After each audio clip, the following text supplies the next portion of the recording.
E aí, não se apega porque eu estou fazendo aqui com Ionic, só funciona no Ionic. Na verdade, não. Aqui no Ionic usa TypeScript, então qualquer aplicação que você estiver trabalhando, que você esteja usando TypeScript, vale para ela também.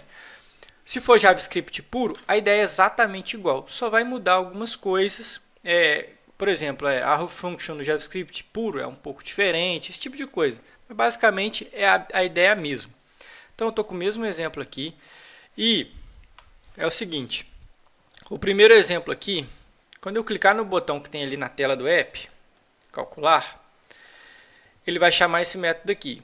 E aqui eu retorno duas promises. Eu tenho calcular juros, que ele retorna uma promise. Uma promise é um JavaScript assíncrono, então eu não vou entrar no detalhe do conceito do que é uma promise. Basicamente é um JavaScript assíncrono, beleza? E tenho calcular multa, dois métodos completamente aleatórios. E aí, se eu tentar executar e chamar, você vai ver que isso aqui retorna uma promise. Então vamos lá no exemplo. Vou colocar o breakpoint aqui, vou chamar o calcular. Vou dar F10, F10. Olha, isso é uma promise. Eu não consigo acertar. Eu não consigo receber o valor do cálculo aqui. Então são promises. Para eu consumir uma promise, eu preciso usar o then ou catch para tratamento de erro ou se der sucesso. Então, um primeiro exemplo aí que funcionaria, vamos supor que um método dependa do outro. Ou seja, para calcular o valor corrigido, primeiro eu tenho que calcular os juros e com o resultado dos juros eu calcular a multa. Então, como que ficaria isso? Já deixei um código preparado aqui. Então, ficaria assim, ó, chamaria o calcular juros. No then dele, que é onde eu recebo o resultado, eu tenho aqui o result juros, que aí sim é o resultado do cálculo lá. Recebo o valor corrigido, chamo o calcular multa, então eu pego o valor corrigido e exibo na tela. Em caso de erro, para se eu passar zero aqui, que é o único caso de erro para os dois, eu exibiria a mensagem lá no console, a mensagem de erro.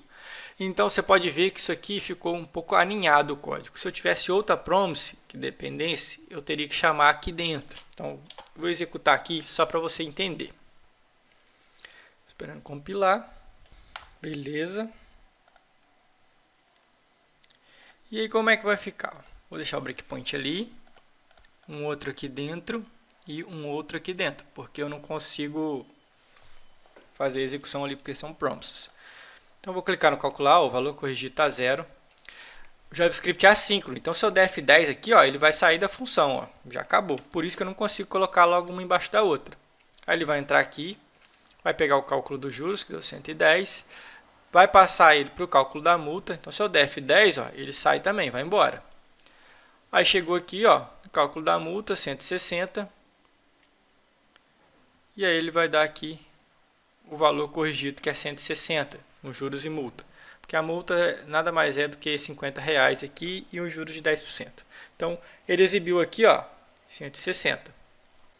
Então, se eu precisar, aí, se uma promise depender da outra e eu precisar consultar, o código acaba ficando um pouco aninhado e fica difícil a leitura no futuro. Se tivesse mais promises, vamos supor que tivesse umas 5, ia ficar ruim a leitura. Um outro exemplo também é, às vezes as promises elas não são dependentes, então eu consigo executá-las de maneira separada. E aí para isso eu mostro lá naquele vídeo também esse método aqui, que é o promise all, ou seja, eu quero receber o resultado de todas as promises, eles não são dependentes, então vai retornar aqui, quando eu chamar esse promise all, um array de resultado. Então, no caso aqui, eu sei que vai retornar number, por isso que eu tipei aqui para um array de number. Se cada promise retornasse alguma coisa, eu teria que tipar isso aqui com n para não ter problema. N é aquele tipo dinâmico aí do JavaScript, do TypeScript. Então eu vou deixar aqui number mesmo. Eu vou salvar e vou te mostrar isso daqui. Beleza, compilou. Então vou deixar o breakpoint aqui. Quando eu clicar em calcular, ele vai executar as duas promises. Não executa, né? Só pega elas. Quando eu chamar esse promise all aqui, é que ele vai executar. Aí ele vai cair aqui, ó, o result é o que eu falei, ó, é um array de resultado. Então já veio aqui. Como elas não são dependentes, apenas falei aqui que uma somada com a outra é o valor corrigido. E aí deu 260 ali. E agora eu vou para a terceira maneira, que é a nova, que é o async e o await. Essa maneira nova, ela atende esses dois casos. Então, e o código fica muito mais legível. Então eu vou apagar aqui. E aí qual que é a ideia então do async e await para consumir essas promises? Bom, a ideia é todo método ele precisa ter a assinatura async. Só assim eu vou conseguir usar o await. E aí eu posso chamar lá const juros, por exemplo, this.calcular juros. Vou passar aqui o valor. E aí do jeito que está aqui, ó, isso é uma promise, beleza? Mas quando eu coloco aqui o await, isso aqui passa a ser o número, os juros, o que me retorna lá. Então, fica muito mais fácil chamar. E aí, ó, eu posso vir aqui, const multa, e chama aqui, ó, calcular multa. E aí, qual que é a ideia? Eu vou mudar aqui, aliás, para o valor corrigido, né? Porque isso aqui vai me retornar o valor corrigido com juros. E aí, qual que é a ideia? No primeiro exemplo que eu mostrei, um dependia do outro. Então, eu posso vir e falar aqui, ó, valor corrigido, passo ele para o multa, recebo ele aqui de volta, console.log, valor corrigido. Esse await, ele fica esperando o resultado disso daqui. E como que eu trato o erro disso daqui? Eu uso o try-catch. Então, isso tudo aqui deve ser chamado dentro de um try-catch. E o erro vai vir normalmente aqui. Então, eu vou só mudar aqui, ó, console, erro, e passo o erro aqui por parâmetro. O código ficou mais legível e vai me devolver o mesmo resultado. Eu vou executar aqui para você ver. Compilou. E aí, ó, o breakpoint está parado ali. Vou chamar o calcular. Então, ele vai chamar ali, ó, o calcular passando o valor.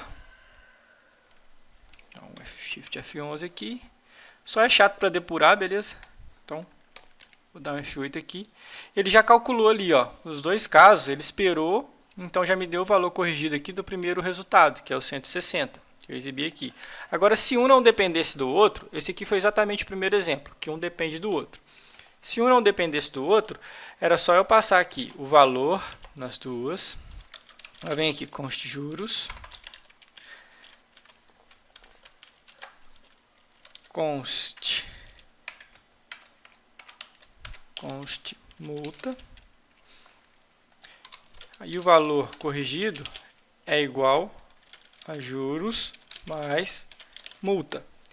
E aí aqui é o segundo exemplo, onde as promises uma não dependem da outra, mas elas somadas dão um resultado final. Vou salvar, vou te mostrar aqui também. Beleza, compilou ali. Beleza, já deixei o breakpoint ali. E agora, na hora que eu clicar em calcular, ele vai me devolver ali, ó, os juros e a multa. E eu consigo somar um com o outro e dar o resultado lá do segundo exemplo, que é o 260.